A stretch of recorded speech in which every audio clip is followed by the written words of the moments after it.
Hi friend, this is Prashant Verma. Effort English classes में आपका बहुत बहुत स्वागत है। आज का हमारा टॉपिक है द सेंटेंस। आज हम सेंटेंस के बारे में अध्ययन करेंगे। तो चलिए देखते हैं सेंटेंस का स्ट्रक्चर कैसे बनता है।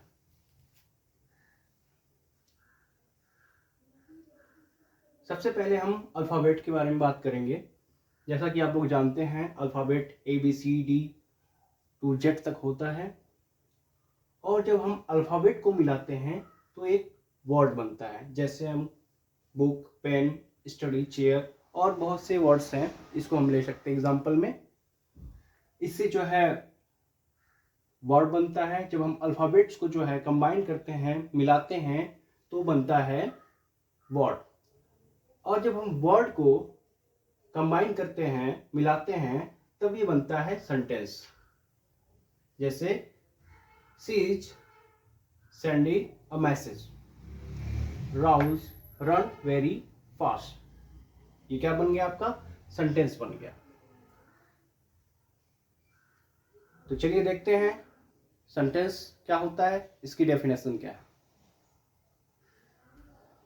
अ ग्रुप ऑफ वर्ड्स, शब्दों का एक ऐसा समूह, विच मेक्स, जो बनाता है, अ कंप्लीट सेंस, एक पूर्ण भाव, इज कॉल्ड, कहलाता है। क्या कहलाता है? सेंटेंस, वाक्य कहलाता है। अ ग्रुप ऑफ वर्ड, शब्दों का एक ऐसा समूह, विच मेक्स, जो बनाता है, अ कंप्लीट सेंस, एक पूर्ण भाव, क्या कहलाता है? वाक्य कहलाता है, सेंटेंस कहलाता है।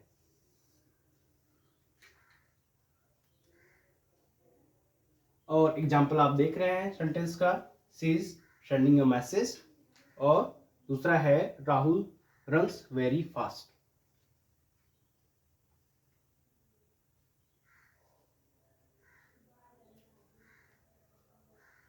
हम डेफिनेशन के अनुसार अगर देखें तो जब तक किसी भी शब्दों के समूह का कोई मीनिंगफुल सेंस नहीं निकलता है, तब तक कोई वाक्य नहीं कहलाता है। क्या मतलब है कि अगर हम वर्डों को मिलाएं, लेकिन उसका अगर अरेंजमेंट, क्रम अगर उल्टा सीधा हो, सही ना हो, तो वह वाक्य नहीं कहलाएगा। जैसे हम एग्जांपल लेते हैं,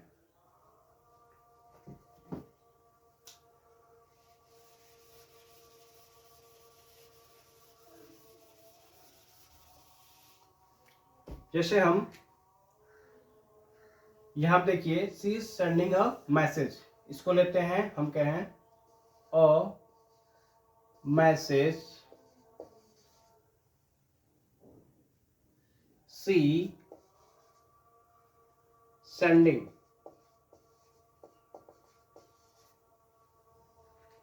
तो ये क्या एक वाक्य कहलाएगा? अ मैसेज सी सेंडिंग नहीं कहलाएगा। क्यों?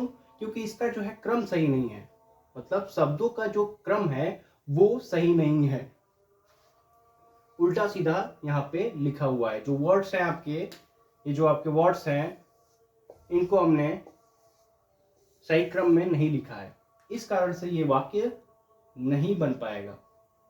एक बार फिर से देखते हैं सेंटेंस की डेफिनेशन।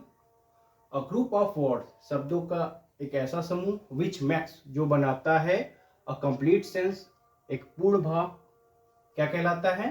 सेंटेंस कहलाता है। तो इस पे ध्यान देना होगा कि जो वर्ड्स हैं उसके क्रम भी सही होने चाहिए, उल्टे सीधे नहीं रहना चाहिए। अब आते हैं parts of the sentence. Sentence के भाग पे आते हैं, part of the sentence. Example देखते हैं, ही सेंट हर अ लेटर, वह भेजता है उसे अ लेटर, एक पत्र। इसमें जो है हमें पता करना है कि जो सेंटेंस के पार्ट्स हैं वो कौन कौन से हैं। तो पहले लेते हैं ही को। ही आपका सब्जेक्ट है, सब्जेक्ट अर्थात कर्ता। अब हमें अगर वाक्य में सब्जेक्ट के बारे में पता लगाना है कि वाक्य में सब्जेक्ट कौन सा है, तो हम कैसे ज्ञात करेंगे? हम सेंटेंस में हु लगाकर क्वेश्चन करेंगे और जो उत्तर में हमें प्राप्त होगा वही आपका सब्जेक्ट होगा। जैसे ही sent a letter, he sent a letter, वह एक पत्र भेजता है, वह एक पत्र भेजता उसे, अर्थात वह उसे एक पत्र भेजता है। इसमें हमें सब्जेक्ट के बारे में जानकारी चाहिए कि कौन सा सब्जेक्ट है, तो हम क्वेश्चन करेंगे who sent her a letter, कौन भेजता है, लेटर कौन भेजता है। तो क्वेश्चन करने पे आंसर आया ही सेंट अ लेटर। हम क्या है सेकेंड सेंटेंस में, राजन गिव हिम अ मोबाइल, कौन मोबाइल देता है, रिप्लाई आया राजन। तो अगर हम सब्जेक्ट को प्राप्त करने के लिए हमें वाक्य में हु लगाकर क्वेश्चन करना होगा। हु मतलब कौन या किसने। राजन गेव हिम अ मोबाइल, किसने मोबाइल दिया, राजन ने। और भी एग्जांपल देख सकते हैं हम।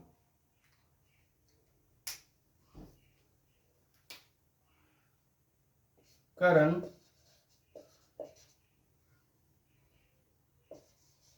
बीट मी, यहां आप देख लीजिए, करण बीट मी, करण ने मुझे मारा या पीटा। किसने मारा या कौन मारा, तो उत्तर आया करण। तो ये आपका सब्जेक्ट हो गया। तो चलिए आगे चलते हैं प्रेडिकेट पे। प्रेडिकेट पार्ट क्या होता है? प्रेडिकेट पार्ट वह भाग होता है जो सब्जेक्ट के बारे में हमें कुछ बताता है, सब्जेक्ट के विषय में कुछ भी बताता है या सब्जेक्ट के बारे में कुछ बताता है, प्रेडिकेट पार्ट कहलाता है। अब प्रेडिकेट पार्ट में भी अलग अलग जो है इसके पार्ट्स होते हैं। तो यहां पर देखते हैं हर, यहां पे क्या है, हर जो आपका ये ऑब्जेक्ट है, ये कौन सा ऑब्जेक्ट है, हर। ही सेंट हर अ लेटर, हर इसमें कौन सा ऑब्जेक्ट है, तो ये जो है इसको हम कहते हैं इनडायरेक्ट ऑब्जेक्ट। ऑब्जेक्ट जो है आपके दो प्रकार के होते हैं, there are two kinds of object, direct object और इनडायरेक्ट ऑब्जेक्ट। और यहां पे जो लेटर है ये डायरेक्ट ऑब्जेक्ट है। तो इसकी डेफिनेशन क्या होती है डायरेक्ट ऑब्जेक्ट और इनडायरेक्ट ऑब्जेक्ट की? तो बहुत ही सिंपल है। Direct object expresses lifeless things, ये जो है निर्जीव वस्तुओं के बारे में बताता है, लाइफलेस थिंग के बारे में। Direct object expresses lifeless things. जैसे यहां पे लेटर है, ही सेंट हर अ लेटर, उसने उसे एक पत्र भेजा। अगर हमें डायरेक्ट ऑब्जेक्ट को प्राप्त करना है, पता लगाना है, तो कैसा पता लगाएंगे? हम वाक्य में व्हाट मतलब क्या लगाकर प्रश्न करेंगे और जो उत्तर में आएगा वही आपका डायरेक्ट ऑब्जेक्ट हो जाएगा। हम वाक्य में व्हाट लगाकर प्रश्न करेंगे और जो उत्तर हमें प्राप्त होगा वही आपका डायरेक्ट ऑब्जेक्ट कहलाएगा। जैसे ही सेंट हर अ लेटर, उसने उसे एक पत्र भेजा। क्या भेजा? पत्र। तो यहाँ ये आपका लेटर जो क्या है डायरेक्ट ऑब्जेक्ट है। अब आते हैं इनडायरेक्ट ऑब्जेक्ट पे। इनडायरेक्ट ऑब्जेक्ट क्या होता है? इनडायरेक्ट ऑब्जेक्ट एक्सप्रेसेस लाइवी थिंग। इनडायरेक्ट ऑब्जेक्ट एक्सप्रेसेस लाइवी थिंग्स, मतलब जो सजीव वस्तुओं के बारे में बताता है, सजीव व्यक्तियों के बारे में, वस्तुओं के बारे में बताता है। जैसे he sent her a letter, he sent her a letter. Her क्या है यहाँ पे? पर्सन है। हर यहाँ पे क्या है? पर्सन है, इसलिए यहाँ पे हो गया इनडायरेक्ट ऑब्जेक्ट। ये जो है लाइविंग थिंग है, हम इसी का पर्सन भी कह सकते हैं। ये जो है इनडायरेक्ट ऑब्जेक्ट एक्सप्रेसेस पर्सन भी कह सकते हैं इसको। ये आपका इनडायरेक्ट ऑब्जेक्ट हो गया। और इसे हम पता लगाने के लिए क्या करेंगे? सेंटेंस में हम whom लगाकर क्वेश्चन करेंगे। whom मतलब किसे या किसको। whom का मतलब होगा हिंदी में किसे या किसको। he sent her a letter, उसने उसे एक पत्र भेजा। किसे भेजा या किसको भेजा? तो उसे। यहाँ पे जो उसे है, हर है जो है, ये आपका इनडायरेक्ट ऑब्जेक्ट हो जाएगा, क्योंकि यहाँ पे जो है, जो हर है, ये जो है एक पर्सन है। और जो आपको पता है कि इनडायरेक्ट ऑब्जेक्ट क्या करता है? पर्सन के बारे में बताता है। दूसरे वाक्य में देखते हैं। ये आपका सब्जेक्ट हो ही चुका है